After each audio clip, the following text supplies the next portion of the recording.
Idol worship is dangerous. Worshiping idols is very spiritually dangerous. It's dangerous, one, because it's offensive to God. Now, I would hope that in and of itself would just be enough. I don't want to offend God.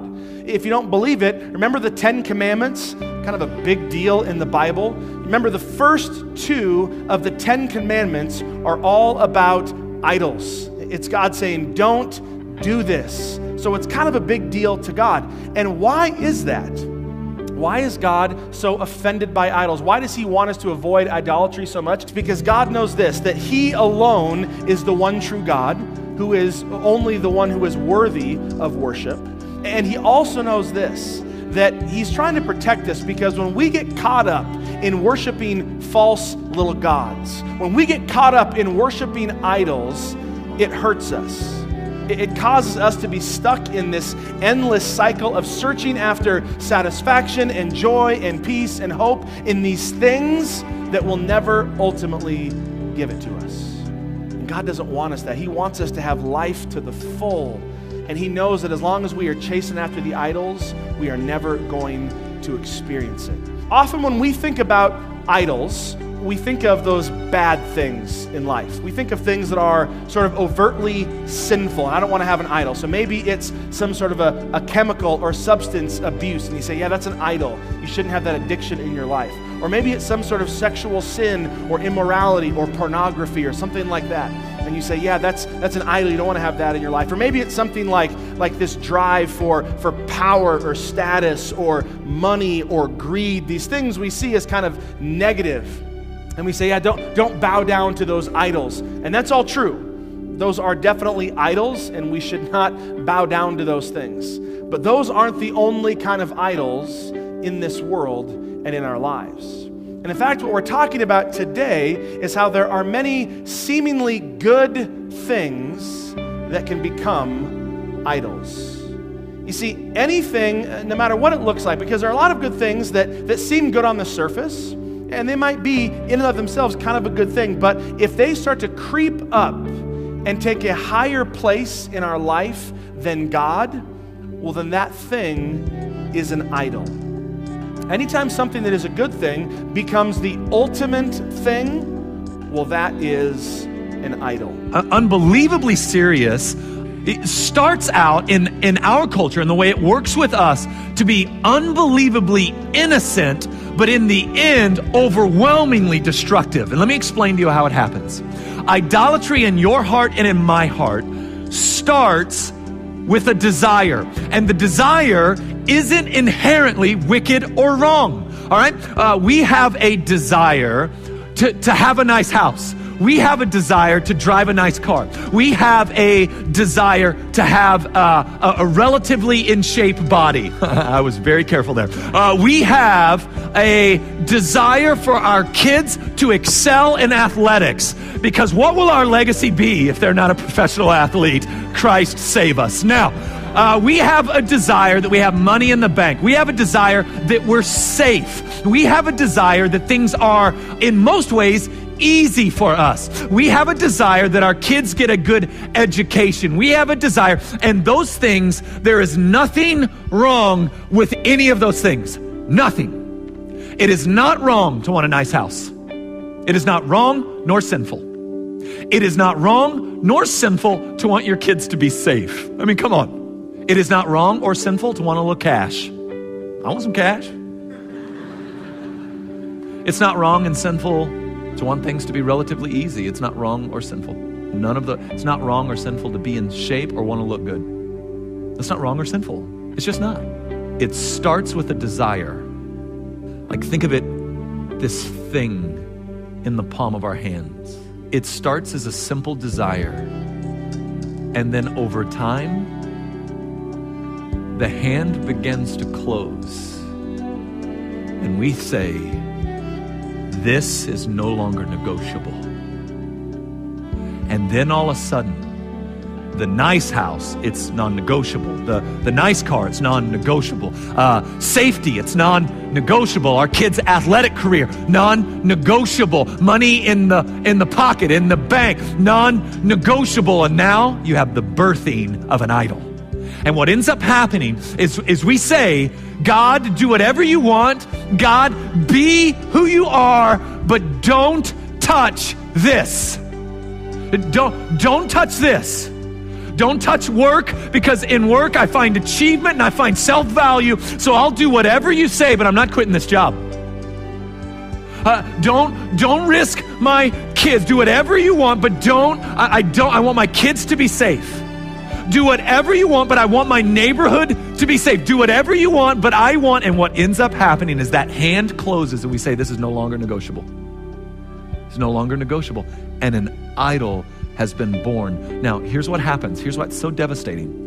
What happens in that moment is you've given an unbelievable amount of authority to whatever that desire is. So much authority have you given to this desire that people and things become a means to this end.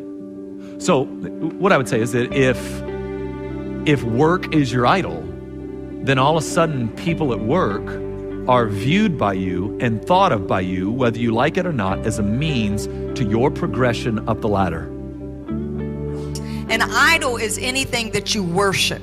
An idol is anything that you give your strength to, that you give your affection and your attention to. It's what you yield yourself to as the priority and the precedence in your life. Now, I know we all say that we love God and we put Him first, but our fruits, our actions show the real priority of our life. And so sometimes we can get things jumbled. We can get them mixed up. I understand that most of us don't have shrines in our homes or in our offices, but that does not eliminate the possibility that we have erected idols in our life. Do you realize that you can worship someone or something by simply paying too much attention to it? But honestly, idolatry, it takes precedent over everything. It takes precedent over spiritual health. It takes precedent over, you name it. It just rules it. It rules it. It rules your wallet. It rules your life. It rules your weekends. It rules your... Now, here's why it's so devastating. When idolatry rules the heart of men, they do not in the end want an all-knowing, all-loving, omnipotent God of the universe who gives as He sees fit. They want instead a divine waitress to fetch them their want. So, why don't men yearn for the Lord? Why don't men pursue Him? Why don't men and women cling to His feet? I have to wonder if the reason so few of us do is the reason that we have an idol in our hearts, and our fear is that if we draw near to Him, He will address this thing, and it is a non-negotiable for us. And so then what we do, and the good thing about it, the good thing about this is we're in the Bible Belt, and so you can just go to church and pretend all the days of your life. So that's great news. All you have to do is learn when to raise your hand, what part of the song. You got to join a Bible study or a small group. That's all you got to do, and you're in. And that's how idolatry happens. And it's the reason we stay away from the Lord, because we're afraid if we press into Him, He's going to address this thing. And we don't want that. Because in the end, we value it more than we value Him.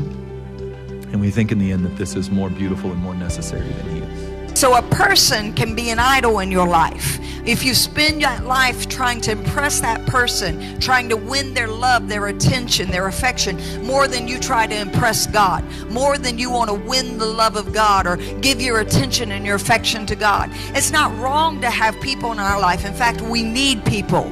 God made us for covenant. He made us for connection. But when a person becomes our priority over God, then we get into an ungodly soul tie, because you're putting pressure on them them that you're trying to get something out of them that they're not even capable of giving to you. It becomes an idol when you allow someone's opinion to determine your value, when you allow their perception to determine and validate who you are.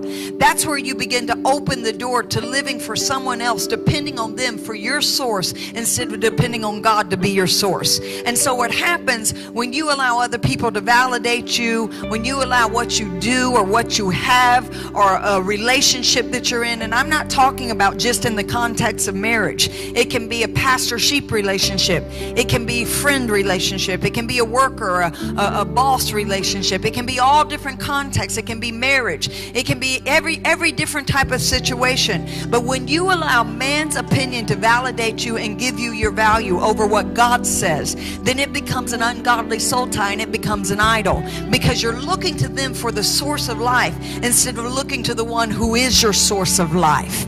And so by yielding your strength, by yielding your affection, and all of us have probably fallen prey, all of us have become vulnerable in these areas, but when I yield myself to that, that becomes an idol in my life. It's an idol. And while we need and we desire people in our life, nothing should take priority over God's presence. And while it's good to have relationships, while it's good to have things that are going to complement us, God says, I am going to be your source of life. I'm going to be your life giver. Because if not, watch what happens when you get entangled in a relationship and you get enmeshed in one, then their ups and downs become your ups and downs. So when they're high, you're high. When they're low, you're low. So you're caught in this whirlwind of craziness and confusion, because when the enemy wants to mess up your destiny, he robs you of your spiritual identity. So you find the essence of who you are wrapped up in things, wrapped up in people, but the devil is a liar. You are not what you went through, and you are not what other people say about you. You are who God says you are. You can do what God says you can do. Grace. Therefore, it says God opposes the proud. God opposes the proud. God opposes the proud, but he gives grace to the humble. The other side, the other reason, this other piece of idolatry, this other reason why I believe men and women don't fully pursue and passionately chase the creator of all things, is this idea or this thing, pride. And I would define it just simply as self-exaltation, thinking more highly of yourself than you should. And here's how it plays out among the evangelical community. All right, here's how it plays itself out. In the end, we believe that we're smart enough, wise enough, clever enough, and good enough. So we view ourselves not in desperate need of grace and the things of God, but rather a tool in the hands of God to correct and help others. That's how it is. It's how it plays out. How it plays out. I have no idea how God doesn't rain down fire. Because here's the lesson. Let me bring this full circle. Where are we going with all of this? It's simply this challenge. The sooner you can identify those things in your life that might be creeping up to idol status, the sooner you can identify those things and deal with it, the better off you're going to be. God's warning is stop wasting your life chasing after this false idol that will never ultimately satisfy. Don't waste your best years of energy and passion and resources pursuing this thing that will only let you down. There's only one thing that is worthy of pursuing, and that is God. Because only God will ultimately fulfill and satisfy.